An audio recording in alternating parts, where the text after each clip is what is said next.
అందరికీ మరణాత మరణాత మరణాత. దేవుని వాక్యమును ధ్యానం చేసుకుందాము. భక్తుడైన మోషే గారు రాసిన నిర్గమాకాండము 15వ అధ్యాయము 26వ వచనం చదువుకుందాము.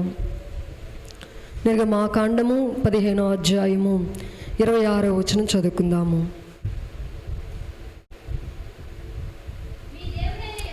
మీ దేవుడైన యెహోవా వాక్కును శ్రద్ధగా విని ఆయన దృష్టికి న్యాయమైనది చేసి ఆయన ఆజ్ఞలకు విధేయులై ఆయన కట్టడలన్నిటినీ అనుసరించి నడిచిన ఎడల నేను ఐగుప్తీయులకు కలుగజేసిన రోగములలో ఏదియు మీకు రానయ్యను.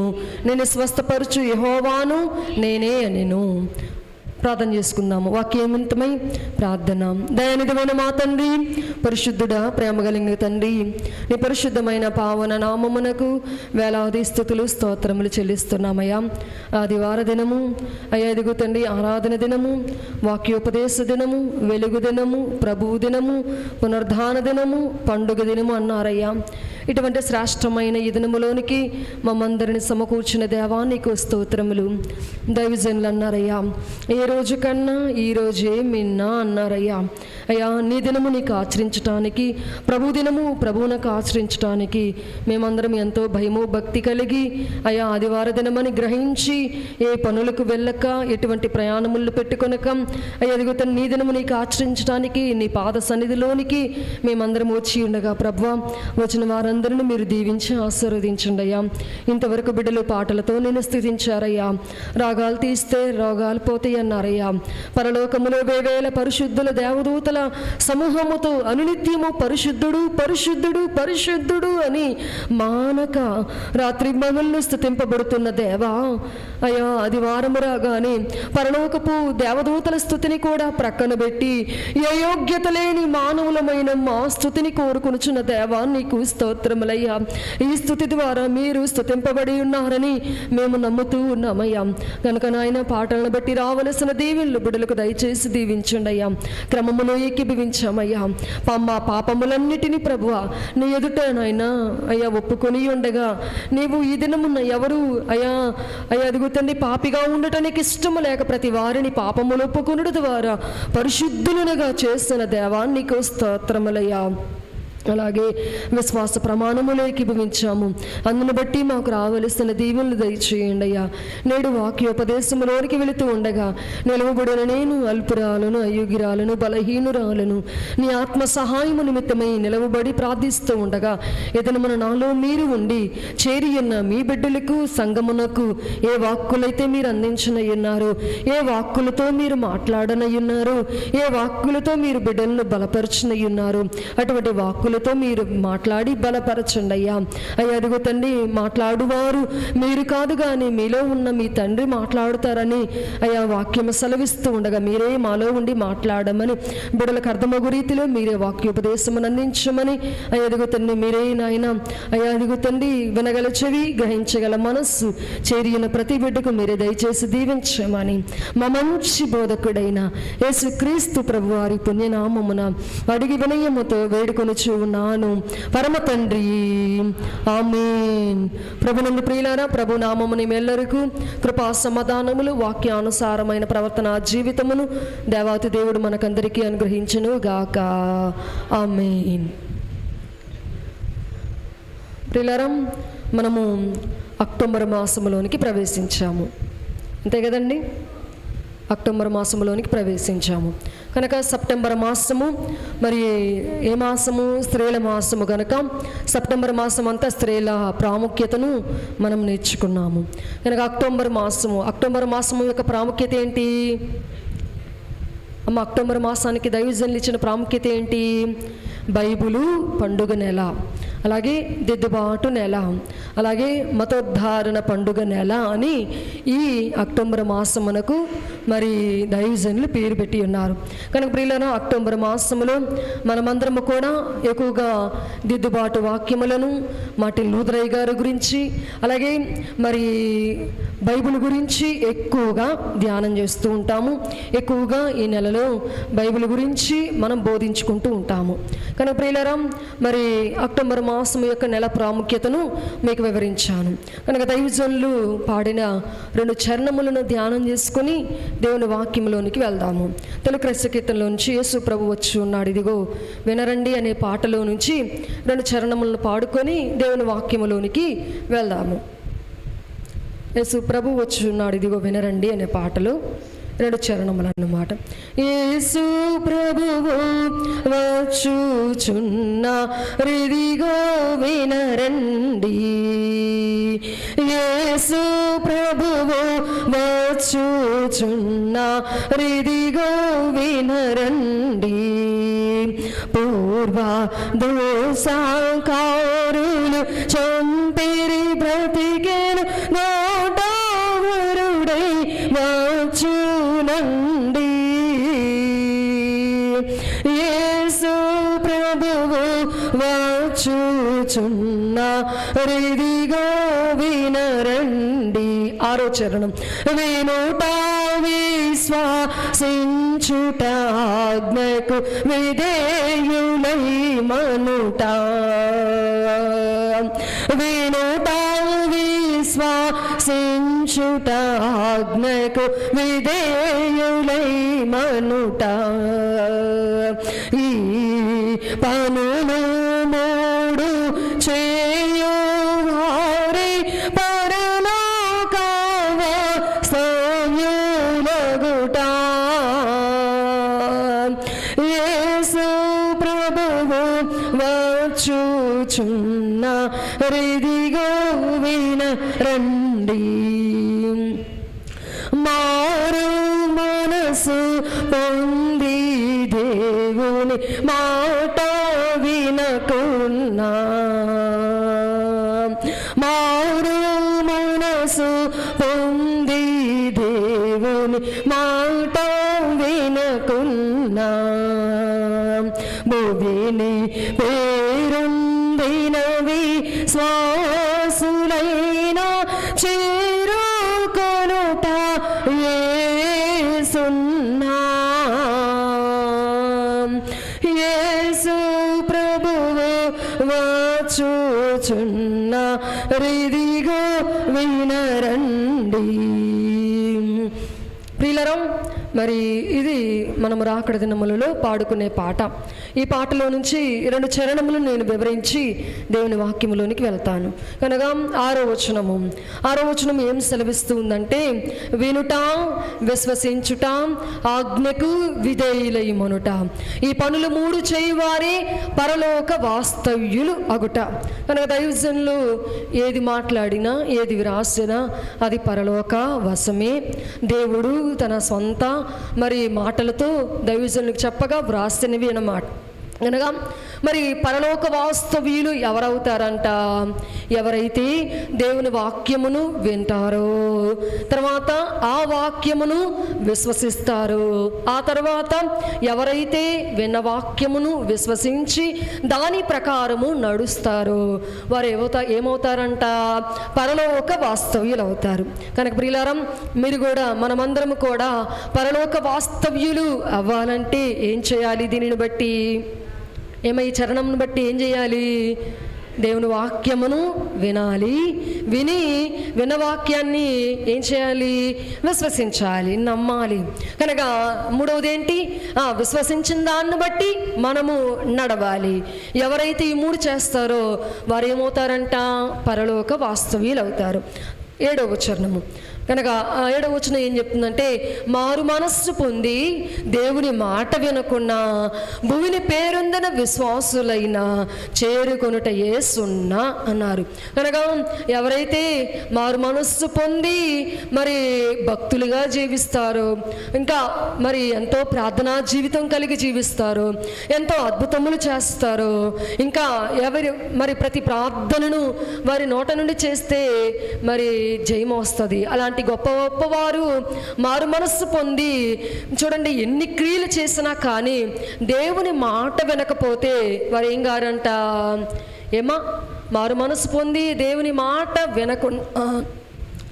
భూమిలో అనగా భూమి మీద ఉన్న వారిలో ఎంత పేరు ప్రతిష్టలు సంపాదించిన వారైనా కానీ దేవుని మాట వినకపోతే ఏంటంట, పరలోకము చేరుకొనుట సున్నా అని స్పష్టంగా దైవజనులు సెలవిస్తున్నారు. కనుక ప్రియులారా, మారు మనస్సు పొంది భూమి మీద భక్తులుగా జీవిస్తున్న మనము, క్రైస్తవులముగా జీవిస్తున్న మనము దినదినము దేవుని మాట విని నడుచుకోవాలా. బైబిల్ ప్రకారము మనము నడవాలా. మనము మన నడకలో బైబిలును చూపించాలా. కనుక ప్రియులారా, మరి దేవుని మాట వినకపోతే ఎంత పేరు ప్రతిష్టలు పొందిన భక్తి పరులైనా, ఎంత మరి చూడండి ఎంత అద్భుత కార్యములు చేసిన వారైనా కానీ దేవుని మాట వినకపోతే వారు ఎక్కడికి వెళ్ళలేరు, పరలోకమునకు చేరుట సున్నా అని మరి ఈ పాటలో మనం చూస్తూ ఉన్నాం. కనుక ప్రియులారా, దేవుని వాక్యమును దినదినము వింటూ మరి విశ్వసిస్తూ దాని ప్రకారము నడుస్తూ ఉంటే మనం పరలోక వాస్తవ్యులం అవుతాము. కనుక ప్రియులారా, కనుక దైవజనులు ఈ రెండు మాటలను మీకు వివరించాలని ఉదయం సిద్ధపడుతున్నాగా నేను మరి ఆలోచన చేశానన్నమాట. కనుక వాక్యంలోనికి వచ్చేద్దాము. కనుక ప్రియులారా, ఈ నెల ఏంటండి స్పెషల్? ఈ నెల ప్రాముఖ్యత ఏంటి? బైబిల్ పండుగ నెల. అలాగే ఇంకా మనం చూస్తే మరి దిద్దుబాటు నెల, అలాగే ఇంకా మనం చూస్తే మరి మతోద్ధారణ పండుగ నెల అని ఈ నెలకు మరి దైవజనులు పెట్టిన పేర్లు అన్నమాట. కనుక ప్రియులారా, మరి ఈ మాసంలో మనము మరి ఈరోజు బైబిల్ గ్రంథము యొక్క విశిష్టతను ధ్యానం చేసుకుందాము. ఏంటండి, ఏం ధ్యానం చేసుకుందాం ఈరోజు? బైబిల్ గ్రంథము యొక్క విశిష్టతను ధ్యానం చేసుకుందాము. మొదటిగా మనం చూస్తే బైబిల్ గ్రంథము అమూల్యమైనది.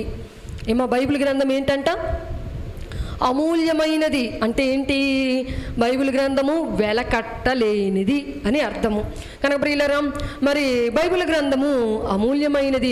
మేలిమి బంగారు కంటెను, వెండి బంగారముల కంటెను బైబిల్ గ్రంథము కోరదగినది అని బైబిల్ గ్రంథము సెలవిస్తుంది. కనుక ప్రియులారా, బైబిల్ గ్రంథమును ఎవరైతే చదువుతారో దేవుడు వారిని ఆస్తికర్తలుగా చేస్తాడు. ఏం చేస్తాడంట దేవుడు? బైబిల్ గ్రంథము ఎవరైతే చదువుతారో దేవుడు వారిని ఏం చేస్తాడంట? ఆస్తికర్తలుగా చేస్తాడు. కానీ ఇంకా మనం చూస్తే బైబిల్ గ్రంథమును ఎవరైతే చదువుతారో వారిని దేవుడు విలువైన వారినిగా చేస్తాడు. ఏం చేస్తాడంటే దేవుడు బైబిల్ గ్రంథము చదివే వారిని విలువైన వారినిగా చేస్తాడు. ఎందుకంటే బైబిలు ఒక అమూల్యమైనది గనక దానిని ఎవరైతే పఠిస్తారో, ఎవరైతే చదువుతారో దేవుడు వారిని ఏం చేస్తాడంట?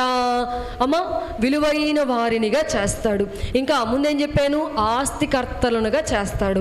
ఇంకా మనం చూస్తే ఏ విశ్వాసి అనుభవములో బైబిల్ ఉంటుందో కనుక వారు అమూల్యమైన వారు, వారు విలువైన వారు, వారి జీవితములు విలువైనవి అని నేను మీకు సెలవిస్తున్నాను. ఇంకా మనం చూస్తే బైబిల్ పఠించకపోతే విలువ లేదు. కనుక బైబిల్ గ్రంథము ఏంటంట? అమూల్యమైనది. కనుక మొదటి మాట, బైబిల్ గ్రంథం ఏంటి? అమూల్యమైనది. అమూల్యమైనది అంటే మూల్యము చెల్లించలేనిది. కనుక అమూల్యము అంటే వెలకట్టలేనిది. కనుక ప్రియులారా, బైబిల్ గ్రంథము అమూల్యమైనదని మీకు సెలవిస్తున్నాను. కనుక ప్రియులారా, నేటికి మన చేతులలో ఈ దైవ గ్రంథమును రావుటకు ఎందరో భక్తులు ఎంతో శ్రమ ఫలితమే నేడు మన చేతుల్లో ఉన్న బైబిలు. కనుక ప్రియులారా, మేరీ జోన్స్ అనే ఆమె బైబిలును కొనుటకు ఎన్నో సంవత్సరములు, ఎన్నో ఎండ్లలో పనిచేసి సొమ్మును సమకూర్చుకొని సుమారు 3 లక్షల పైనే మరి ఆమె సమకూర్చుకొని బైబిల్ గ్రంథమును కొని చదివిందంట, మేరీ జోన్స్ అనే ఆమె. కనుక ప్రియులారా, ఇంకా మనం చూస్తే మరి అచ్చు పుట్టినప్పుడే మరి మొదటిగా బైబిలు అచ్చు వేయబడిన మొదటి గ్రంథము బైబిల్ గ్రంథము. మనం పాడుకున్నాం, అచ్చు పుట్టినప్పుడే అది అచ్చు వేయించినావు, అచ్చు పుట్టినప్పుడే అది అచ్చు వేయించినావు, నచ్చినట్టి వారిను అది గూర్చి వేసినావు, నచ్చినట్టి వారిను అది గూర్చి వేసినావు, బయలుపరిచినావు నీ బైబిలు గ్రంథంబు. కనుక ఏమన్నారు అయ్యగారు? అచ్చు పుట్టినప్పుడే అది అచ్చు వేయించినావు, కనుక నచ్చినట్టి వారిలో అది గుచ్చి వేసినావు అని దైవజనులు సెలవిచ్చారు. కనుక ప్రియులారా, ఎప్పుడైతే ప్రింటింగ్ ప్రెస్ మరి స్థాపించారో, మరి ఆ ప్రింటింగ్ ప్రెస్లో మొదట ముద్రణ వేయబడిన గ్రంథము ఏదైనా ఉంది అంటే అది ఏంటంట? బైబిల్ గ్రంథము మాత్రమే. కనుక ప్రియులారా, బైబిల్ గ్రంథము వెల కట్టలేనిది.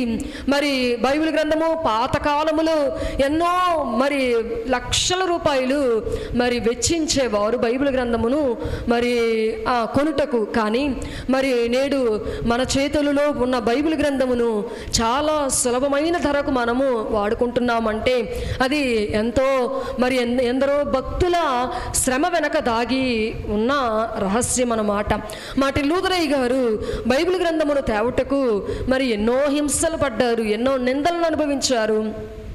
కనుక ఎన్నో మరి చూడండి, ఎన్నో కష్టములు అనుభవించి మరి సంఖ్యలతో బంధింపబడి ఉన్న బైబిల్ గ్రంథమును బయటకు తెచ్చారు. కనుక ప్రియులారా, కనుక నేడు మన చేతులలో బైబిల్ గ్రంథము ఉన్నదంటే నాడు భక్తుల జీవితం యొక్క శ్రమ ఫలితమే అని మనం గమనించాలి. కనుక ప్రియులారా, బైబిల్ గ్రంథము ప్రతి ఒక్కరి వద్ద ఉండాలా. వీలైతే ప్రతి ఒక్కరికి 2 బైబిళ్ళు ఉండాలని మరి పెద్దలు చెప్తూ ఉన్నారు. ఎన్ని బైబిళ్ళు ఉండాలంట? 2 బైబిళ్ళు. ఇంకా మనం చూస్తే ప్రియులారా, మరి సెల్వరాజయ్య గారు అని, మరి సెల్వరాజయ్య గారు తెలుసు కదా మీ అందరికీ, బాబాయ్ గారి యొక్క తండ్రి గారు.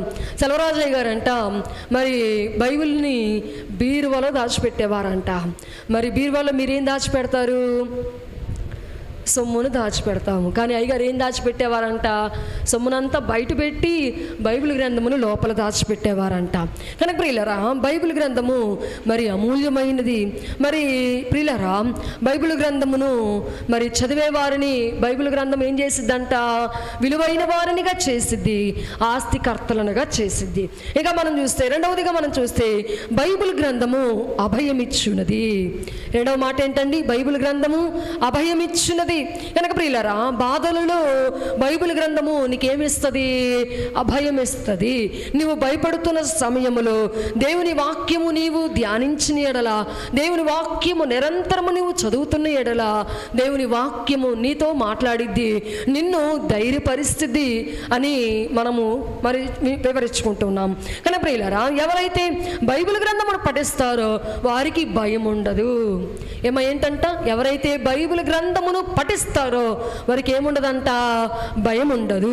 కనుక ధైర్యమునిచ్చే గ్రంథము, భయపడరాదు అనే మాటలు బైబిల్లో 365 సార్లు వ్రాయబడి ఉన్నవంట. కనుక ఏంటంట? ఏ మాట? భయపడరాదు అనే మాట బైబిల్ గ్రంథములో ఎన్నిసార్లు వ్రాయబడిందంట? 365 సార్లు వ్రాయబడి ఉన్నది. కనుక ప్రియులారా, ఎవరైతే బైబిల్ గ్రంథమును చదువుతారో వారికి ఏముండదు? భయం అనేదే ఉండదు. కనుక దేనికి భయము? అమ్మా, దేవుడు మనతో ఉంటే, దైవ గ్రంథము మనతో ఉంటే మనము దేనికి భయపడవలసిన అవసరము లేదు. అందుకే దైవజనులు అన్నారు కదా, భయపడరాదు క్రీస్తు విశ్వాసి, భయపడి దిగులు పడరాదు సుమి, భయపడరాదు క్రీస్తు విశ్వాసి, భయపడి దిగులు పడరాదు సుమి. భయపడుటెందుకు బైబిల్ నందున నయమగు వాగ్దానములు గలవు, భయపడకుడనడి పలుకులు నీకు జయము గలుగు. 325 గలవు ఏడాది పొడుగున, భయపడకు నిరాశపడకు మెందునా. భయపడరాదు క్రీస్తు విశ్వాసి, భయపడి దిగులు పడరాదు సుమి. కనుక ఏం కాకూడదు? మనము భయపడరాదు. క్రీస్తు విశ్వాసి భయపడరాదు. భయపడటెందుకు? బైబిల్ నందున సంవత్సరమునకు తగిన 365 వాగ్దానములను దేవుడు వ్రాయించి ఉన్నాడు గనక భయమెందుకు, దిగులెందుకు అని దైవజనులు చక్కగా వ్రాసి ఉన్నారు. కానీ ప్రియులారా, ఎవరైతే బైబిల్ గ్రంథమును పఠిస్తారో, ఎవరైతే బైబిల్ గ్రంథమును చదువుతారో వారికి ఏముండదు? భయం ఉండదు. కనుక బైబిల్ గ్రంథము ఏంటంట? అభయం ఇచ్చున్నది. కానీ ప్రియులరా, ఇంకా మనం చూస్తే బైబిల్ గ్రంథము ధైర్యం ఇచ్చేది. భయముతో, ఆందోళనతో సతమతమవుతున్న వారు బైబిల్ గ్రంథమును చదివితే బైబిల్ ఏమిస్తుంది? వారికి ధైర్యమునిస్తుంది. కనుక ప్రియులరా, గుడ్డివాణిని ప్రభువు నీకేమి కావాలని అడిగినప్పుడు కనుక భయపడుచున్న గుడ్డివానికి ధైర్యము కలిగిందంట. ఇంకా మనం చూస్తే చూడండి, యేసు మాటలు ధైర్యం ఇచ్చే మాటలు కనుక మార్కు సువార్త 5వ అధ్యాయము 36వ వచనం ఒకసారి మనం చూసినట్లయితే, మార్కు సువార్త 5వ అధ్యాయము 36వ వచనము.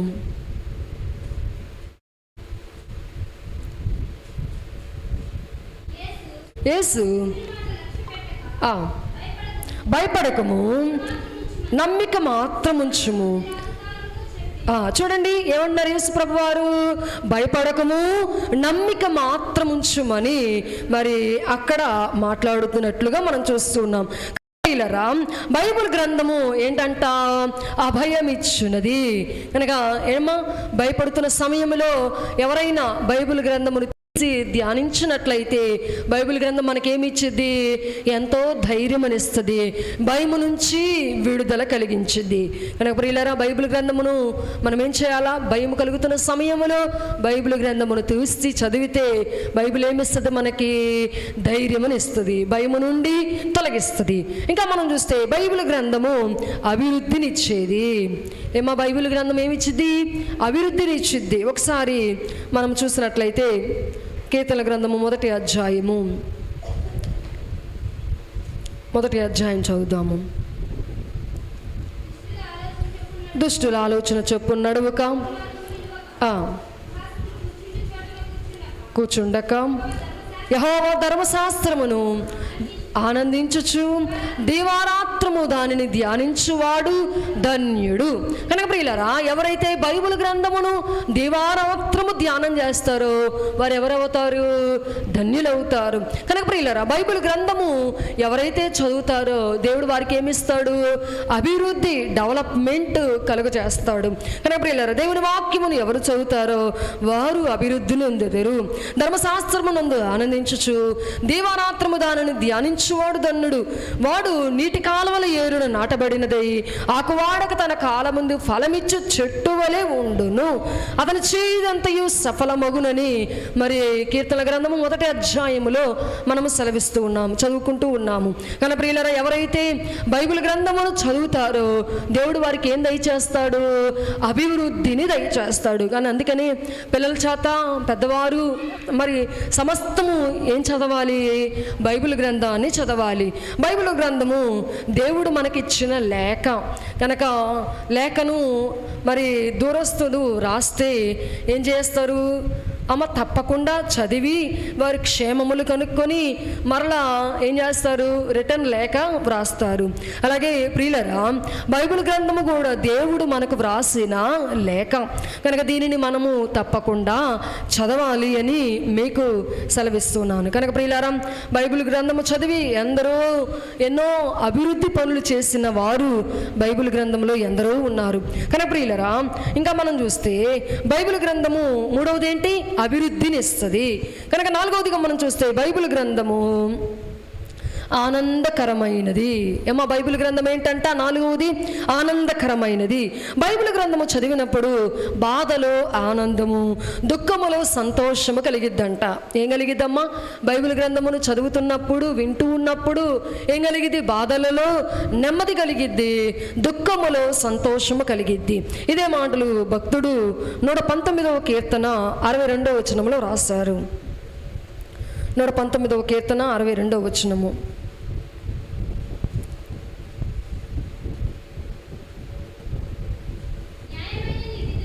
న్యాయమైన నీ విధులను బట్టి కృతజ్ఞతాస్తుతులు చెల్లించున్నాను.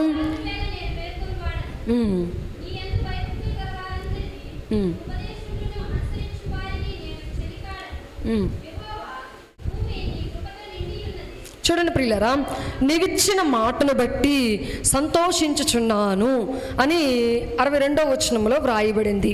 ఏమా, నీవిచ్చిన మాటను బట్టి సంతోషించున్నానని బైబిల్ గ్రంథం సెలవిస్తుంది. ప్రియులారా, బైబిల్ గ్రంథములో కీర్తన గ్రంథము పెద్ద అధ్యాయము, 150 అధ్యాయములు కలిగిన అధ్యాయము. మరి మనం చూసినట్లయితే ఒకసారి ఈ 119వ కీర్తన గురించి దైవజనులు చెప్పిన మాటలు నేను మీకు వివరిస్తాను. అమ్మా, 119వ అధ్యాయం గురించి దైవజనులు చెప్పిన మాటలు నేను మీకు వివరిస్తాను, వినండి. కనుక ప్రియులారా, 119వ అధ్యాయంలో ఎన్ని చరణాలు ఉన్నాయి, ఎన్ని వచనాలు ఉన్నాయి? ఒకసారి చూడండి, ఎన్ని చరణాలు ఉన్నాయి? 176 చరణాలు ఉన్నాయి. కనుక 176 చరణాలు ఉన్నాయి. కీర్తన గ్రంథము మరి 150 అధ్యాయాలు. ఈ 150 అధ్యాయాలు దేనికి పోల్చబడినవంటే మరి బైబిల్ గ్రంథములోని పంచకాండములకు పోల్చబడినవి. పంచకాండములు అంటే ఆదికాండం, నిర్గమాకాండము, లేవియాకాండము, సంఖ్యాకాండము, ద్వితీయోపదేశకాండము. ఈ 5 కాండములకు ఈ 150 అధ్యాయాలు పోల్చబడినవి. కనుక మరి కీర్తన గ్రంథము 1వ అధ్యాయము నుంచి 41వ అధ్యాయం వరకు మనం చూసినట్లయితే ఆది కాండము ప్రాముఖ్యతను ఈ 41 అధ్యాయాలు తెలియజేస్తాయి. ఆది కాండములో ఏమున్నాయి? ధన్యతలు పోగొట్టుకున్నారు. కనుక ఇంకా మనం చూస్తే మరి అదే మాటలు మరి కీర్తన గ్రంథము 1వ అధ్యాయము నుంచి 41 వరకు వ్రాయించారు. ఇంకా మనం చూస్తే రెండవది ఏంటి? నిర్గమాకాండము. కనుక 42వ అధ్యాయం నుంచి 72వ అధ్యాయం వరకు మనం చూసినట్లయితే మరి విమోచన అధ్యాయాలని మనం చూస్తూ ఉన్నాము. కనుక నిర్గమాకాండము విమోచన గ్రంథం అని అంటారు. కనుక కీర్తనల గ్రంథము 42వ అధ్యాయం నుంచి 72వ అధ్యాయం వరకు విమోచన అధ్యాయాలని అంటారు. ఇంకా మనం చూస్తే మరి 73వ అధ్యాయం నుంచి 89వ అధ్యాయం వరకు ఏమి జ్ఞాపకం చేస్తుందంటే పరిశుద్ధ స్థలమును గురించి జ్ఞాపకం చేస్తుంది. లేవియా కాండము ఏం జ్ఞాపకం చేస్తుంది అంటే దేవాలయమును, మందిరమును జ్ఞాపకం చేస్తుంది. అలాగే కీర్తన గ్రంథము 73వ అధ్యాయం నుంచి 89 వరకు మనం చూసినట్లయితే ఇక్కడ కూడా పరిశుద్ధ స్థలమైన మందిరమును గురించి ధ్యానం చేస్తుంది. అలాగే 90 నుంచి 106 వరకు మనం చూసినట్లయితే సంఖ్యాకాండములో ఉన్న మరి విషయములను తెలియజేస్తాయి. సంఖ్యాకాండములో ఏం వ్రాయబడింది అంటే ఎక్కువగా అరణ్య సంచారమును గురించి వ్రాయబడినది. ఈ 90వ అధ్యాయము నుంచి 106వ అధ్యాయం వరకు కూడా అరణ్య సంచారం గురించి వ్రాయబడింది. అలాగే ఇంకా మనం చూస్తే 107వ అధ్యాయము నుంచి 150వ అధ్యాయం వరకు ఏం వ్రాయబడింది అంటే ద్వితీయోపదేశకాండము. ద్వితీయ అంటే రెండవసారి బోధించుట అని అర్థము. కనుక ఇక్కడ మనం చూస్తే ద్వితీయోపదేశకాండం అంతా వాక్యము ధ్యానం చేస్తుంది. కనుక దేవుని వాక్యమునకు విధేయత అని మరి విధేయత కలిగి ఉండనని ద్వితీయోపదేశకాండం తెలియజేస్తుంది. అలాగే కీర్తన గ్రంథము 107వ అధ్యాయం నుంచి 150వ వచనం వరకు మనం చూస్తే దేవుని వాక్య గ్రంథము గురించి వ్రాయబడిద్ది. ఇంకా మనం చూస్తే చూడండి 119వ అధ్యాయం గురించి దైవజనులు ఏమన్నారంటే ఇది మహాముఖ్యమైన అధ్యాయము అన్నారంట. ఏమన్నారు? 119వ అధ్యాయం ఏంటంట? మహాముఖ్యమైన అధ్యాయం అంట. ఎందుకన్నారంటే ఈ గ్రంథమంతా సంపూర్ణంగా దేవుని వాక్యము అనే మాటల చేత నింపబడిందంట.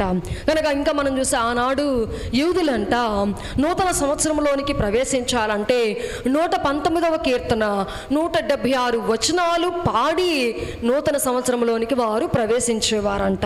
కనుక ప్రియులరా, ఎంతటి ప్రాముఖ్యమైన గ్రంథము, ఎంతటి ప్రాముఖ్యమైన అధ్యాయం ఏంటి?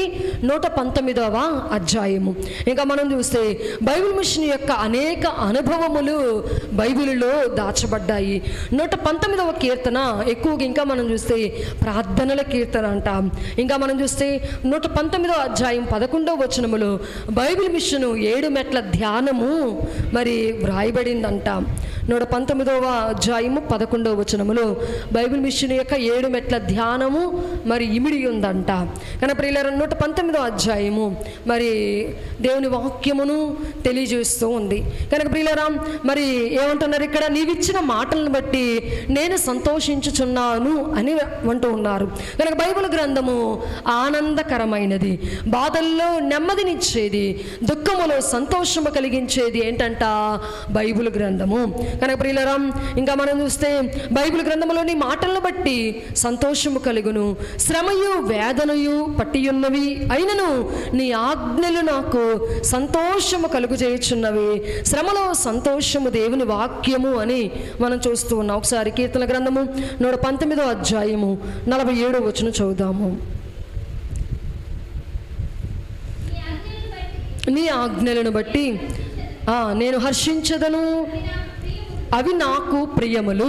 కనుక ప్రియులారా ఏంటంటే నీ ఆజ్ఞలను బట్టి నేను హర్షించదను, సంతోషించుచున్నాను, అవి నాకు ఎంతో ప్రియముగా ఉన్నవి అని భక్తుడైన దావీదు గారు సెలవిస్తున్నారు. ఇంకా మనం చూస్తే ప్రియులారా మరి శ్రమలు నశించిపోకుండా మనము ధర్మశాస్త్రము సంతోషమనిచ్చుచున్నదని, నాశనమగుచున్న వారిని ధర్మశాస్త్రము నశించిపోకుండా కాపాడుచున్నదని మనము గ్రహించున్నాము. కానీ ప్రియులారా బైబిల్ గ్రంథము ఆనందకరమైనది. అమ్మా ఒకటేంటి బైబిల్ గ్రంథము? అమూల్యమైనది. రెండవదిగా మనం చూస్తే బైబిల్ గ్రంథము అభయమిచ్చినది. మూడవదిగా మనం చూస్తే బైబిల్ గ్రంథము అభివృద్ధినిచ్చేది. నాలుగవదిగా మనం చూస్తే బైబిల్ గ్రంథము ఆనందమునిచ్చేది. ఐదవదిగా మనం చూస్తే బైబిల్ గ్రంథము ఆరోగ్యకరమైనది.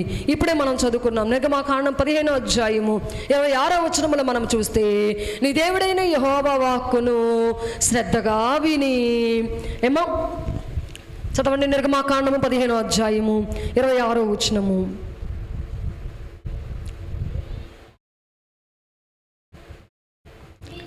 నీ దేవుడైన యెహోవా వాక్కును శ్రద్ధగా విని ఆయన దృష్టికి న్యాయమైనది చేసి ఆయన ఆజ్ఞలకు విధేయులై ఆయన కట్టడలన్నిటినీ అనుసరించి నడిచిన ఎడల నేను ఐగుప్తీయులకు కలుగు చేస్తున్న రోగములలో ఏదియు మీకు రానియను, నేను స్వస్థపరచు యెహోవాను నేనే అని సెలవిస్తున్నాను. కనుక ప్రియులారా చూడండి ఇక్కడ నిర్గమాకాండ 15వ అధ్యాయము 26వ వచనంలో మనం చూసినట్లయితే ఇక్కడ ఏం రాయబడిందంటే నీ దేవుడైన యెహోవా వాక్కును శ్రద్ధగా వినాలి. అమ్మ ఏం చేయాలా? దేవుని వాక్యమును దేవుని వాక్యమును ముందుగా ఏం చేయాలంట? శ్రద్ధగా వినాలి. ఆ తర్వాత అమ్మ ఆయన దృష్టికి న్యాయమైనది చేయాలి. కనుక మూడవది ఆయన ఆజ్ఞలకు విధేయులై ఆయన కట్టడలన్నిటినీ అనుసరించి నడిచిన ఎడల దేవుడు ఏం చేస్తాడంట? ఐగుప్తీయులకు కలిగిన రోగములలో ఏదియు నేను మీకు రానియ్యను అని దేవుడు సెలవిస్తున్నాడు. కనుక పిల్లలు ఎవరైతే దేవుని వాక్యమును శ్రద్ధగా వింటారో దాని ప్రకారము నడుస్తారో దేవుడు ఏం చేస్తాడంట? వారికి ఐగుప్తీయులకు కలిగిన రోగములలో ఏది కూడా నేను మీకు రానియ్యను అని దేవుడు స్పష్టంగా తెలియజేస్తున్నాడు. కనుక ప్రియులారా బైబిల్ గ్రంథము ఆరోగ్యకరమైనది. ఎవరైతే బైబిల్ను నిరంతరము చదువుతారో వారు ఆరోగ్యవంతులు అవుతారు. కనుక ప్రియులారా ఇంకా మనం చూస్తే కీర్తన గ్రంథము 107వ అధ్యాయము 20వ వచనం చదువుతాము.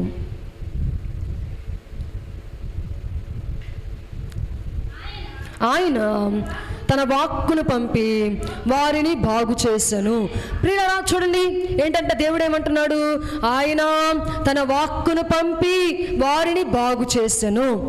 ఏం చేశాడంట? దేవుడు తన నోటి వాక్కును పంపి వారిని బాగు చేశాను. కనుక ప్రియులారా బైబిల్ గ్రంథము దేవుని నోటి మాటలు. కనుక ఎవరైతే ఈ నోటి మాటల చేత మరి చదువుతారో ఆదరించబడతారో కనుక వారికి దేవుడు ఏమిస్తాడు? ఆరోగ్యం దయచేస్తాడు.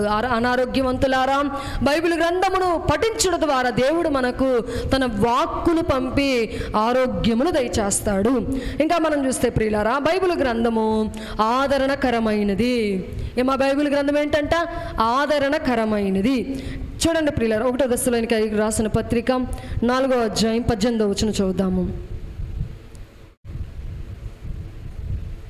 దశలోనికైలకు మొదటి పత్రిక 4వ అధ్యాయం 18వ వచనము.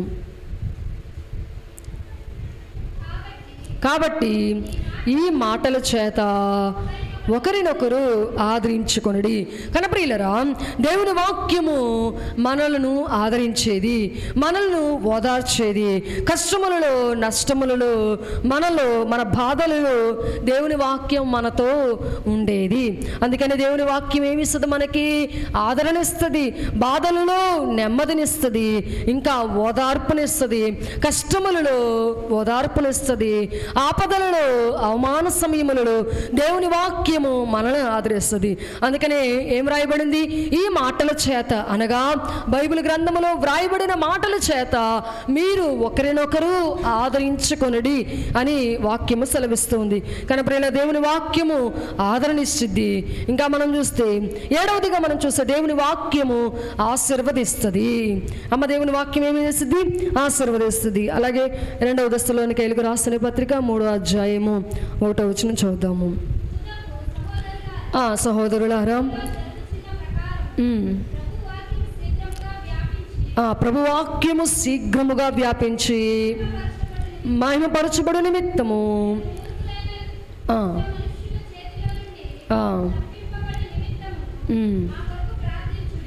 చూడండి ప్రియులారా, ఇక్కడ మనం చూస్తే దేవుని వాక్యము వ్యాపింపబడు నిమిత్తము అని వ్రాయబడింది. కనుక ప్రియులారా, దేవుని వాక్యము 7వదిగా మనం చూస్తే ఆశీర్వదిస్తుంది. దేవుని వాక్యం ఏం చేస్తుంది? 7వదిగా ఆశీర్వదించిద్ది. కనుక ప్రియులారా, దేవుని వాక్యము చదివిన వారిని దేవుని వాక్యం ఏం చేసిద్దంట? ఆశీర్వదించింది. ఎవరైతే వాక్యము చదివి విని గైకొనుచుందరో వారు ధన్యులు అని వాక్యం సెలవిస్తుంది. కానీ ఇంకా మనం చూస్తే శ్రేయస్కరమైన ఆశీర్వాదములతో బైబిలులోని వాక్యములు మనము ఎదుర్కొందము. ఎవరైతే ఆయన ఆజ్ఞలను గైకుంటారో వారు ధన్యులు అని రాయబడింది. ఇంకా మనం చూస్తే ఎవరైతే దేవుని వాక్యమును గైకుంటారో వారు ఆశీర్వదింపబడతారని వ్రాయబడింది. కనుక ప్రియులారా, దేవుని వాక్యము ఆశీర్వదించేది. 7 మాటలు మీకు చెప్పాను దేవుని వాక్యముల గురించి దైవజనులు చెప్పిన బోధ. ఒకటి ఏంటంటే దేవుని వాక్యం ఏంటి? అమూల్యమైనది. అనగా ఈ బైబిల్ గ్రంథానికి ఏం కట్టలేము, మనం వెల కట్టలేము. కనుక మరి నేడు కాలంలో మరి చాలా బైబిల్ గ్రంథమును మరి చాలా తక్కువ ధరకు వస్తుందని చాలామంది బైబిల్ గ్రంథమును నిర్లక్ష్యం చేస్తున్నారు. బైబిల్ గ్రంథమును ఎవరు కూడా నిర్లక్ష్యం చేయకూడదు. సుమారు బిల్ గేట్స్ మొదట ముద్రించబడిన బైబిల్ గ్రంథాన్ని కొన్ని కోట్ల వెల కట్టి కొనుక్కున్నాడంట. బైబిల్ గ్రంథాన్ని మొదట ముద్రించిన బైబిల్ గ్రంథాన్ని సుమారు 138 కోట్లు పెట్టి మరి వేలం పాటలో కొనుక్కున్నాడంట బిల్ గేట్స్. అర్థమైందా? కానీ మన బైబిల్ ఎంత? కనుక తక్కువ ధరకు వస్తుందని మన వద్దనున్న బైబిల్ గ్రంథాన్ని ఎవరు నిర్లక్ష్యంగా ఉంచొద్దు. బైబిల్ గ్రంథము అమూల్యమైనది. బైబిలు దేవుడు. అది యందు వాక్యము ఉండెను, వాక్యము దేవుని యొద్ద ఉండెను, వాక్యమే. కనుక బైబిలు అంతే కదా. బైబిల్ ఎవరు? దేవుడు. కనుక బైబిల్ గ్రంథాన్ని ఎక్కడ పడితే అక్కడ ఉంచవద్దు, ఇంట్లో కూడా. కనుక బైబిల్ గ్రంథం ఏంటండి? అమూల్యమైనది. 2వదిగా మనం చూస్తే బైబిల్ గ్రంథము అభయమిచ్చున్నది. కనుక 3వదిగా మనం చూస్తే బైబిల్ గ్రంథము అభివృద్ధినిచ్చేది. 4వదిగా మనం చూస్తే బైబిల్ గ్రంథము ఆనందకరమైనది. 5వదిగా మనం చూస్తే బైబిల్ గ్రంథము ఆరోగ్యం ఇచ్చినది. 6వదిగా మనం చూస్తే బైబిల్ గ్రంథము ఆదరణకరమైనది.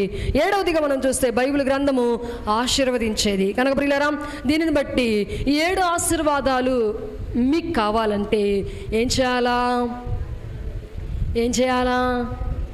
బైబిల్ గ్రంథాన్ని చదవాలా. అభివృద్ధి ఎవరికొద్దు? ఆశీర్వాదం ఎవరికొద్దు? ఆరోగ్యం ఎవరికొద్దు? వద్దా? మీ అందరికీ కావాలా? ఈ 7 దీవెనలు ఎవరికైతే కావాలో వారు ఏం చేయాలి? బైబిల్ గ్రంథాన్ని చదవాలి. ఈరోజు ఎంతమంది ఒక అధ్యాయం 5 అధ్యాయాలు తగ్గకుండా ఎంతమంది బైబిల్ చదివచ్చారు? బైబిల్ గ్రంథాన్ని నిరంతరము దైవజనులు అన్నారు, తప్పక బైబిల్ గ్రంథం 5 అధ్యాయాలైనా చదవాలంట, లేదా 1 అధ్యాయమైనా చదవండి. బైబిల్ గ్రంథాన్ని ప్రతిరోజు ధ్యానం చేసుకోండి. ఈ 7 దీవెనలు మనకు కలుగుతాయి. కనుక బిడ్డల చేత కూడా నిరంతరం బైబిల్ గ్రంథం చదివించండి. దేవుడు ఈ 7 దీవెనలు బిడ్డలకు దయచేస్తాడు. కానీ ప్రియులారా, బైబిల్ గ్రంథం యొక్క మరి విశిష్టతను బైబిల్ గ్రంథము చదువుట ద్వారా మనకు కలిగే దీవెనల గురించి ధ్యానం చేశాము. కనుక ప్రియులారా, ఇంకా మనం చూస్తే మరి కొందరి భక్తుల జీవితంలో బైబిల్ గ్రంథము ఎంతో అభివృద్ధినిచ్చింది. వారి జీవితంలో మనం చూద్దాము. డిఎల్ మోడీ గారిని నడిచే బైబిల్ అంటారంట. ఏమంటారు డిఎల్ మోడీ గారిని? ఏమంటారంట? డిఎల్ మోడీ గారిని నడిచే బైబుల్ అంటారంట. ఎందుకంటే ఏంటి? ఆయన ప్రవర్తనలో ఏం చూపించాడు? ఆయన బైబిల్ గ్రంథాన్ని చూపించారు. అందుకని ఆయన ఏమంటారంట? నడిచే బైబుల్ అని డిఎల్ మోడీ గారిని అంటారంట. ఇంకొక చూడండి, బైబిలే తన శరీరంలో ఇమిడ్చుకొని తానే ఒక బైబుల్లా కనబడ్డారంట. ఎవరు?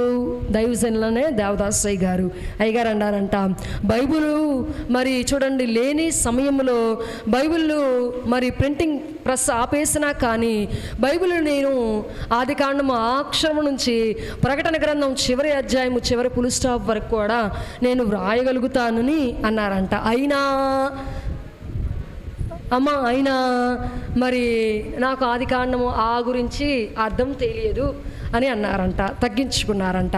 కనుక ప్రియులారా, ఇంకా మనం చూస్తే చూడండి, మనము కూడా చిన్న బైబిల్ వలె అవ్వాలి అని సెలవిస్తున్నారు. మీకు ఎన్నో మార్లు నేను సెలవిచ్చాను. కనుక ప్రియులారా, ఆర్ఆర్కే మూర్తి గారు తెలుసు కదండి. మరి రేడియో ప్రారంభంలో చూడండి మొదట పలికే మాట ఏంటి? ప్రియమైన శ్రోతలారా అని మాట్లాడతారు. కనుక చూడండి, ఈయన కూడా బైబిల్ గ్రంథము ద్వారా ప్రభావితుడయ్యాడు. చూడండి నిర్దిష్టమైన బ్రాహ్మణ కుటుంబమునకు చుంచి ఈయన వచ్చాడు. అయితే చూడండి ఏం చేశాడంటే, బైబిల్లో ఎన్నో తప్పులను వెతకాలని బైబిల్ గ్రంథమును చదివాడంట. కానీ ఆయన ఇస్తున్న సాక్ష్యం ఏంటంటే, బైబిల్ గ్రంథమును తప్పులను వెతకాలని చూచిన నాకు నాలోని తప్పులను బైబిల్ చూపించింది అని చెప్పి బైబిల్ గ్రంథమును చదివి మారిపోయి బ్రాహ్మణుడైనా కానీ క్రైస్తవుడయ్యి ఎన్నో స్వార్థలు చేసి మరి ఆయన విరామము అందుకున్నాడు. ఆర్ఆర్కే మూర్తి గారు. కానీ ప్రియులరా, ఏం చేశాడు? ఈయన బైబిల్లో ఉన్న తప్పులను వెతకాలని ప్రయత్నం చేశాడు. కానీ ఏం చేసింది? బైబిలే తిరిగి ఈయనకేం చూపించింది? తన తప్పులను చూపించింది. దానికనక బైబిల్ గ్రంథమును చదువుటను బట్టి ఆర్ఆర్కే మూర్తి గారు మారిపోయి క్రైస్తవుడయ్యాడు, స్వార్థికుడయ్యాడు. అనేక సేవ చేసి అనేకులను చూడండి, రేడియో ఆన్ చేయగానే దేవుని వాక్యము వినపడుతుందంటే అది ఆర్ఆర్కే మూర్తి గారి వలనే. ఇంకా మనం చూస్తే మరి బక్సింగ్ గారు ఈయన కూడా చూడండి బైబిల్లో ఉన్న పేజీలన్నీ కాల్చేసి అట్ట బాగుందని ఉంచుకున్నాడంట. ఎవరు? బక్సింగ్ గారు. మరి బక్సింగ్ గారు మిషన్లు ఎన్నో మిషన్లు ఉన్నాయి మరి నేడు ప్రపంచంలో కూడా. కనుక ఏం చేశారంటే, ఈయన బైబిల్లో ఉన్న పేజీలన్నీ కాల్చేసి అట్ట బాగుందని ఉంచుకున్నాడంట. ఒకనొక దిగుమందు ఆ అట్ట మీద ఉన్న పరిశుద్ధ అనే మాటకు ఆకర్షితుడై బైబిల్ని చదవటం ప్రారంభం చేశాడు. బైబిల్ గ్రంథం మీద ఏం వ్రాయబడినది? పరిశుద్ధ గ్రంథము. ఇంగ్లీష్ అయితే హోలీ బైబుల్ అని వ్రాయబడినది. కనప్రియులరా, ఈ పరిశుద్ధ అనే మాటకు ఆకర్షితుడై బక్సింగ్ గారు ఏం చదవటం ప్రారంభం చేశాడంట? బైబిల్ను చదవటం ప్రారంభం చేశాడు. ఇంకా మనం చూస్తే చూడండి, మరి సుమారు 10,000 సంఘాలు ఈయన స్థాపించాడంట. 10,000 చర్చ్ స్థాపించి ఏకైక భారతీయునిగా సాక్ష్యం పొందాడంట. ఎవరు? సహోదరులు బక్సింగ్ గారు. ఇంకా మనం చూస్తే పురుషోత్తమ చౌదరి గారు రోడ్డు మీద దొరికిన బైబిల్లోని ఒక చిన్న కాగితం ముక్క ద్వారా బైబిల్ చదువుటకు ప్రేరేపింపబడ్డాడంట.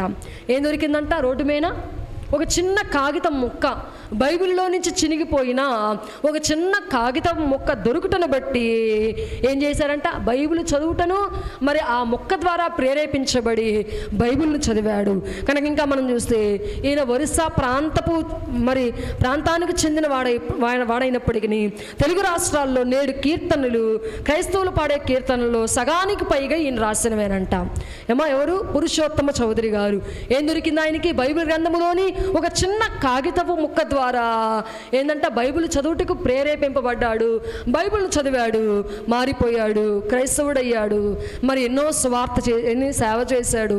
మరి బైబిల్ గ్రంథంలో నుంచి మరి ఎన్నో మాటలను సేకరించి ఎన్నో కీర్తనలు కట్టి మరి పాటలు రాశారు. మరి ఆంధ్రక్రైస్తవ కీర్తనలో మరి చాలా పాటలు పురుషోత్తమ చౌదరి గారు రాసిన పాటలే. కనుక ఒక పాట పాడుకుందాం. ఉన్నా పాటునా వచ్చు చున్నాను నీ సన్నిధికో రక్షక ఎన్న శక్యముగాని పాపము లన్ని మోపుగా వీపుపై బడి యొన్నవిది నడలేక తోడ్రిల్లు చున్నవాడను నన్ను దయగను ఉన్న పాటున వచ్చు చున్నాను నీ పాద సన్నిధికో రక్షక. ఏనమ్మా ఏమన్నా ఉన్న పాటనే వచ్చుచున్నాను నీ పాద సన్నిధికి అని. ఈ పాట అంతా మనం శిలువ ధ్యానములలో ఎక్కువగా ధ్యానం చేసుకుంటాం కనుక మరి ప్రియులారా, బైబిల్ గ్రంథము చదివి ఎన్నో అమూల్యమైన మాటలను పాటలుగా కట్టి మరి మనకు అందించిన దైవజనులు పురుషోత్తమ చౌదరి గారు. ఇంకా మనం చూస్తే ప్రియులారా, ఇలాగూ బైబిల్ గ్రంథము ద్వారా అనేకులు గొప్ప గొప్ప వ్యక్తులయ్యారు. మరి ఇంకా మనం బిల్ గేట్స్ తెలుసు కదండి. బిల్ గేట్స్ మరి ఎవరైనా మైక్రోసాఫ్ట్ ఓనర్ కనుక ఆయన కూడా తన చిన్నతనములో తన తల్లి అంట బైబిల్ గ్రంథమును చదివించి బైబిల్ గ్రంథములో కంటత వాక్యములను అప్పచెప్తేనే అన్నం పెట్టేదంట. ఎవరు? బిల్ గేట్స్ యొక్క తల్లి చిన్నతనములో ఏం చేసేదంట, బైబిల్ గ్రంథములోని కంటత వాక్యములను తనకు అప్పచెప్తేనే అన్నం పెట్టేదంట, లేకపోతే పెట్టేది కాదంట. అలాగూ బైబిల్ గ్రంథములోని కంటత వాక్యాలు తన తల్లికి అప్పచెప్పుటను బట్టి మరి దేవుడు ఎంతో జ్ఞానవంతునిగా చేసి నేడు మరి చూడండి అనేకులకు ఉపయోగపడుతున్న మరి ఫోన్లైనా కంప్యూటర్స్ అయినా ఎవరి ద్వారా వచ్చినవి? అమ్మ బిల్ గేట్స్ ద్వారా. కనుక ఇంకా మనం చూస్తే మరి జార్జ్ ముల్లర్ ఈయన కూడా చూడండి, ఈయన అంటూ ఉన్నాడు, నేను 200 సార్లు బైబిల్ చదివాను అన్నాడంట. ఎన్నిసార్లు 200 సార్లు చదివాడంట బైబిల్. ఒకసారి చదివిన వారు ఉంటే చేతి ఎత్తని చూద్దాం. ఒకసారి,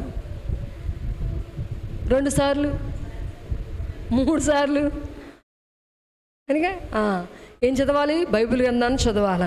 ఇంతమందిని ఎంతో అభివృద్ధి చేసిన బైబిల్ గ్రంథము మనల్ని చేయదా?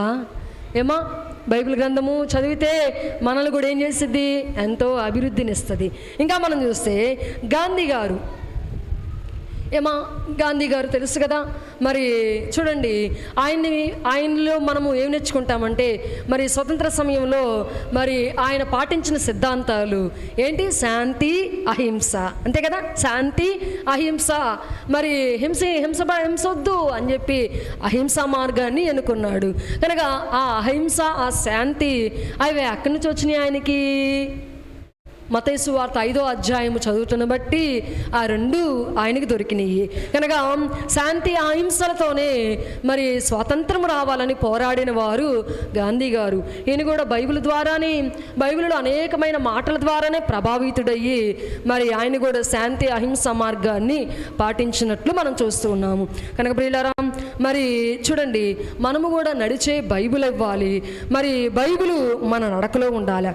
ఇంకా మనం చూస్తే బైబిల్ని మనం మోస్తే బైబిల్ మనల్ని మోసిద్దంట. ఏమ్మా ఏం చెప్పాను? ఏంటంట? మనం బైబిల్ని మోస్తే బైబిల్ ఏం చేసిద్దంట? మనల్ని మోసిద్ది. కానీ నేటి కాలంలో బైబిల్ని మోయటానికి నామూషి పడేవారు కూడా లేకపోలేదు కదా. ఉన్నారా లేదా? కనుక కానీ ఏం చెప్తుంది ఇక్కడ వాక్యం? ఎవరైతే బైబిల్ను మోస్తారో బైబిల్ ఏం చేసిద్ది? వారిని మోసిద్ది. ఇంకా మనం చూస్తే బైబిల్ గ్రంథము దైవజనులు అన్నారు కంటికి దీపం అన్నారు, ఇంకా ఇంటికి వెలుగు అన్నారు, పంటికి మేత అని అన్నారు. ఏంటంట బైబిల్ గ్రంథము?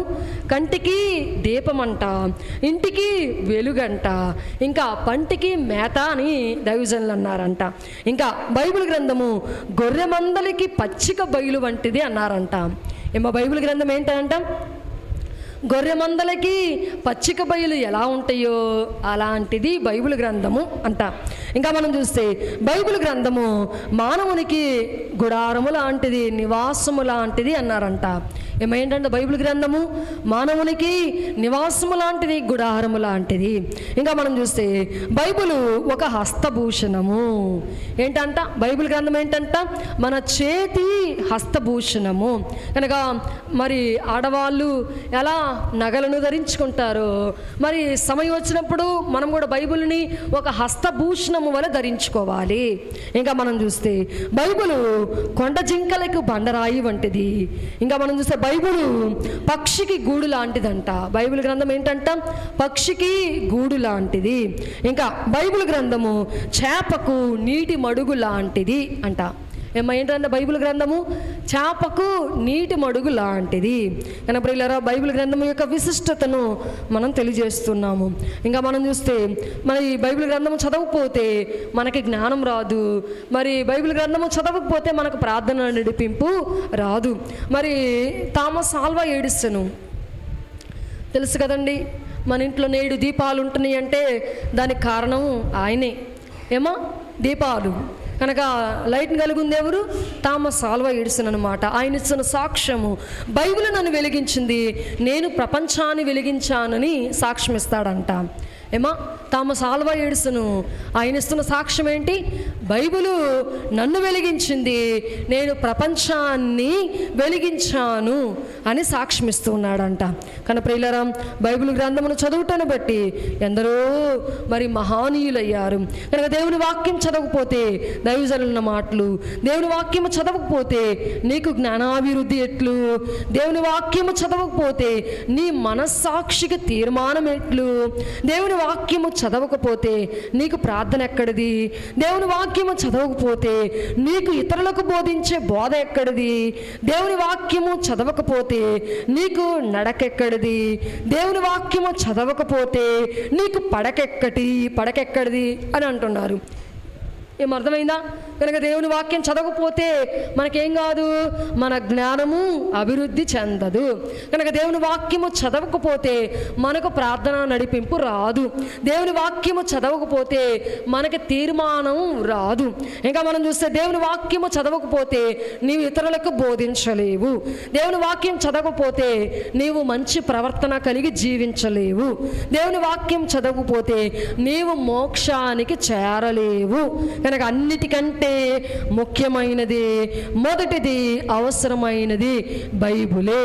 కనుక ప్రతి కుటుంబంలో బైబిల్ను చదివి మరి శ్రద్ధగా చదివి బైబిల్ గ్రంథము ద్వారా రావలసిన ఆశీర్వాదములు ప్రతి ఒక్కరు కూడా పొందుకోవాలి. అటువంటి ధన్యత దేవాతి దేవుడు మనకందరికీ అనుగ్రహించును గాక. ఆమేన్. ప్రార్థన. దయానిధమైన మా తండ్రి పరిశుద్ధుడా, అయా బైబిల్ గ్రంథము యొక్క విశిష్టతలను మేము ధ్యానం చేసుకుని ఉన్నాము గనక ప్రభువా, బైబిల్ గ్రంథమును చదువుట ద్వారా మేము కూడా ప్రభువా అభివృద్ధి పొంది అమూల్యమైన వారిగా జీవిస్తూ అయా అదిగో తండ్రి ఆనందముగా, ఆరోగ్యముగా అయా అదిగో తండ్రి అభివృద్ధి పొందుతూ ఆశీర్వదించబడుటకు నాయన మమ్మందరిని ప్రేరేపించి ప్రభువా నీ బైబిల్ గ్రంథము చదువుటకు అనేకులను ప్రేరేపించి మీరే మహిం పొందమని అయా బైబిల్ చదువుటకు ప్రభు బైబిల్ నాతో మాట్లాడుతుందన్నారయ్యా. బైబిల్ సజీవమైనది, నాతో నడుస్తుంది అని చెప్పి మార్టిన్ లూథరయ్య గారు సెలవిస్తూ ఉన్నారయ్యా. ఈ రీతిగా ప్రభు బైబిల్ గ్రంథమును చదువుట ద్వారా మేము కూడా రావలసిన దీవెనలు పొందుకున్నట్టుకు అనేకులకు నీ ఆత్మ సహాయం దయచేసి బైబిల్ గ్రంథము దినదినము చదువుతూ అయ్యా అడుగు తండ్రి ధర్మశాస్త్రములను దివారాత్రము ధ్యానించువారు ధన్యులన్నారు గనక మేమును ధన్యులమగుట్టుకు నాయన బైబిల్ గ్రంథమును చదువుటకు అనేకులను మీరే ప్రేరేపించి మీరే మహిమ, ఘనత, కీర్తి, ప్రభావం పొందుకనమని ఈ బైబిల్ మాసములో మేము బైబిల్ను ఎక్కువగా ధ్యానము చేయుటకు మీ తోడ్పాటును దయచేసి దీవించమని మీకు వందనములు చెల్లిస్తూ యేసు నామమున అడిగి వినయముతో వేడుకొనుచున్నాను పరమ తండ్రి. ఆమేన్.